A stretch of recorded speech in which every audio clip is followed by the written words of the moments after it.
Lebanon के दारुल हुकूमत Beirut पर ताज़ा हमलों में कई शहरी शहीद हो गए।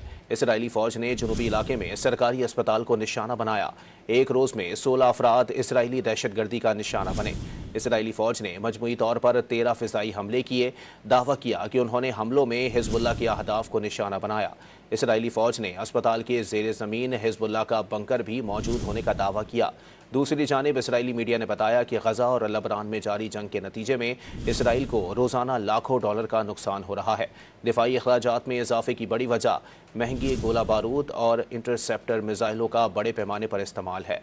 लेबनान के दारुल हुकूमत बैरूत पर ताज़ा हमलों में कई शहरी शहीद हो गए। इसराइली फौज ने जनूबी इलाके में सरकारी अस्पताल को निशाना बनाया। एक रोज़ में 16 अफराद इसराइली दहशतगर्दी का निशाना बने। इसराइली फौज ने मजमूई तौर पर 13 फ़िज़ाई हमले किए। दावा किया कि उन्होंने हमलों में हिजबुल्लाह के अहदाफ को निशाना बनाया। इसराइली फौज ने अस्पताल के ज़ेर ज़मीन हिजबुल्लाह का बंकर भी मौजूद होने का दावा किया। दूसरी जानिब इसराइली मीडिया ने बताया कि गजा और लेबनान में जारी जंग के नतीजे में इसराइल को रोज़ाना लाखों डॉलर का नुकसान हो रहा है। दिफाई अखराजात में इजाफे की बड़ी वजह महंगी गोला बारूद और इंटरसेप्टर मिसाइलों का बड़े पैमाने पर इस्तेमाल है।